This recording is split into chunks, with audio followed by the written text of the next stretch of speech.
नीलगिरी का रहस्य और स्वर्णपुर की महान खोज, धूल भरी पुरानी किताब और जादुई पत्थर। नीलगिरी की पहाड़ियों में सुबह की धूप हमेशा चांदी जैसी चमकती थी। 12 वर्षीय आर्यन और उसकी छोटी बहन सुहाना अपने दादाजी के पुराने बंगले में बोर हो रहे थे।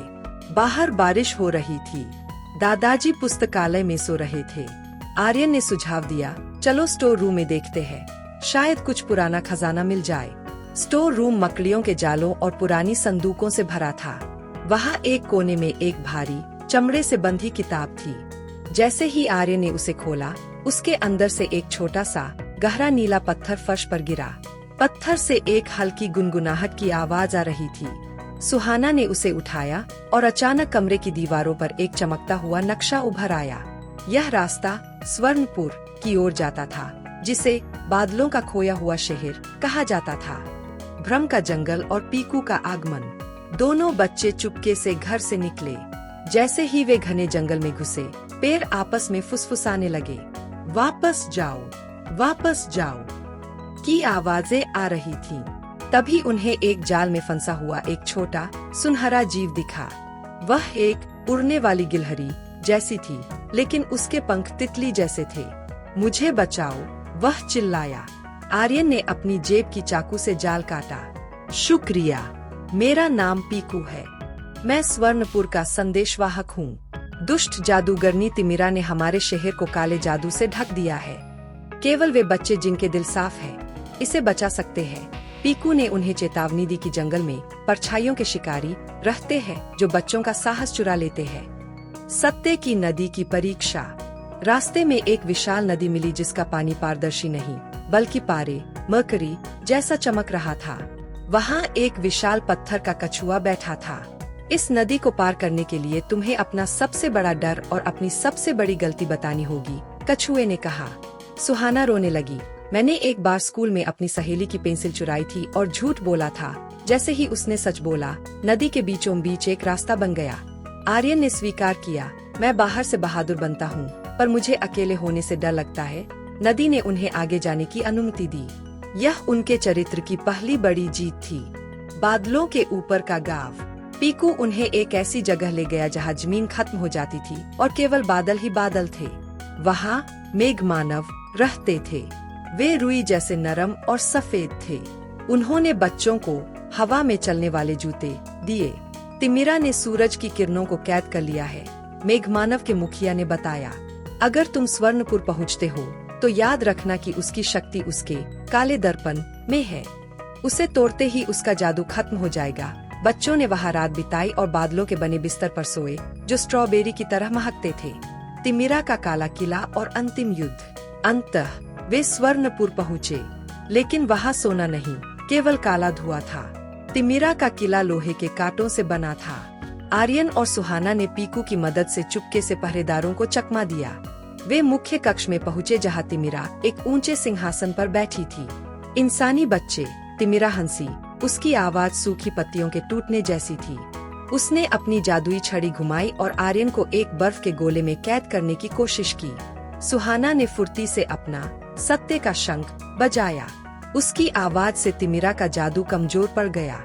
आर्यन ने बर्फ तोड़ी और सीधे उस काले दर्पण की ओर दौड़ा। तिमिरा ने अपनी पूरी शक्ति से एक काली बिजली छोड़ी, लेकिन आर्यन के पास मौजूद वह नीला पत्थर जो उसे घर में मिला था, एक भाल बन गया।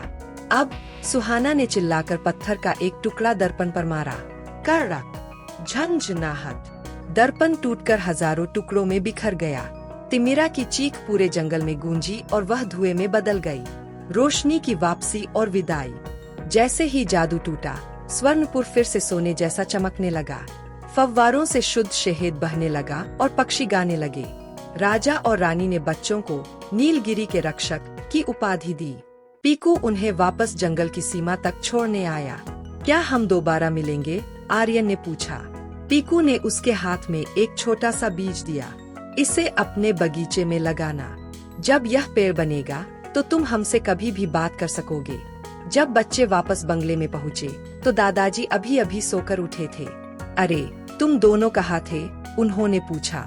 आर्यन और सुहाना ने एक दूसरे को देखकर मुस्कुराया और अपने हाथ में छिपे उस सुनहरे बीज को कसकर पकड़ लिया। पात्रों की गहराई, तिमिरा के बचपन की कहानी जोड़े कि वह बुरी कैसे बनी, विस्मृति की घाटी और खोया हुआ समय। स्वर्णपुर से विदा लेकर जब आर्यन और सुहाना वापस घर की ओर बढ़ रहे थे, तभी पीकू अचानक रुक गया। उसके कान खड़े हो गए। सुनो, यह हवा की आवाज नहीं है, उसने फुसफुसाते हुए कहा। सामने एक ऐसी घाटी थी जहाँ सफेद रंग की धुंध जमी हुई थी। इसे विस्मृति की घाटी कहा जाता था। यहाँ कदम रखते ही लोग अपनी यादें भूलने लगते थे। तिमिरा के जाने के बाद भी उसका एक सेनापति भ्रमराज यहाँ राज कर रहा था। हमें यहाँ से गुजरना ही होगा, क्योंकि यही छोटा रास्ता है, आर्यन ने हिम्मत दिखाते हुए कहा। जैसे ही वे धुंध में घुसे, सुहाना को भूलने लगा कि वह यहाँ क्यों आई है। उसे अपना नाम तक धुंधला लगने लगा। तभी आर्यन को दादाजी की वह बात याद आई, संगीत यादों को जीवित रखता है। उसने अपनी जेब से एक पुराना माउथ ऑर्गन निकाला और एक जानी पहचानी धुन बजाने लगा। उस धुन ने एक सुरक्षा कवच का काम किया और वे उस घाटी से अपनी यादें बचाकर बाहर निकल आए। प्राचीन पुस्तकालय का रहस्यमयी रक्षक। घाटी पार करते ही उन्हें एक विशाल बरगद का पेड़ दिखा, जिसकी जड़ों के बीच एक दरवाजा था। यह जंगल का प्राचीन पुस्तकालय था। यहाँ दुनिया की हर वह बात लिखी थी जो कभी हुई थी या होने वाली थी। वहाँ उन्हें अक्षरदेव मिले, जो कागज के बने एक छोटे से आदमी थे। उन्होंने बताया, तिमिरा तो चली गई, लेकिन उसने अपने पीछे एक काला बीज छोड़ा है। अगर वह बीज उग गया तो पूरा नीलगिरी हमेशा के लिए अंधेरे में डूब जाएगा। उस बीज को नष्ट करने का तरीका एक पुरानी किताब में छिपा था, जिसे केवल एक बच्चा ही पढ़ सकता था जिसकी आत्मा शुद्ध हो। सुहाना ने उस किताब को छुआ और अचानक शब्द हवा में तैरने लगे। किताब ने बताया कि उस बीज को ज्वालामुखी की राख और सच्ची मित्रता के आंसू से ही नष्ट किया जा सकता है। पाताल के बौने और अग्नि की परीक्षा। बीज को नष्ट करने की सामग्री जुटाने के लिए उन्हें जमीन के नीचे रहने वाले पाताल बौनों की मदद चाहिए थी। आर्यन और सुहाना एक अंधेरी गुफा के रास्ते नीचे उतरे।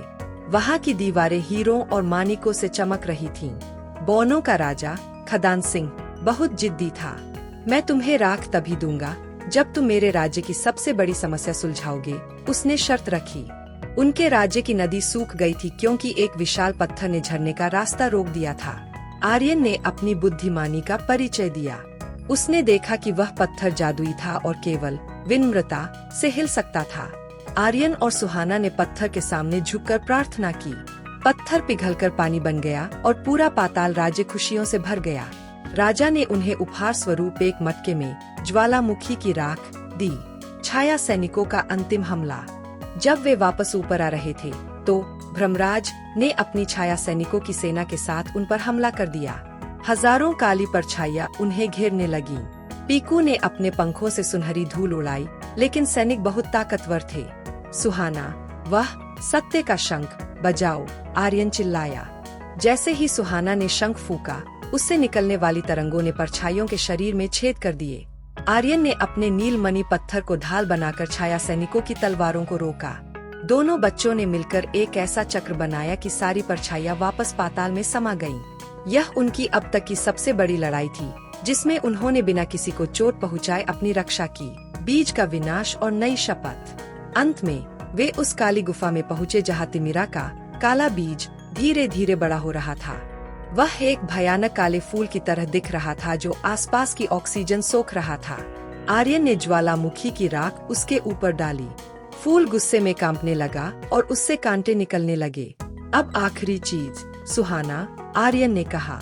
सुहाना की आंखों में आंसू आ गए क्योंकि उसे डर था कि अगर वे सफल हुए तो वे कभी दादाजी को नहीं देख पाएंगे। जैसे ही सुहाना का एक आंसू उस बीज पर गिरा, एक जोरदार धमाका हुआ। काली राख सुनहरी तितलियों में बदल गई। पूरा नीलगिरी जंगल एक बार फिर सुरक्षित था। निष्कर्ष, यह कहानी हमें यह विश्वास दिलाती है कि जादू हमारे हाथों में नहीं, हमारे इरादों में होता है। यदि आपका उद्देश्य नेक है और आप मेहनत करने को तैयार है, तो आप अपनी साधारण दुनिया को भी स्वर्णपुर जैसा सुंदर बना सकते हैं।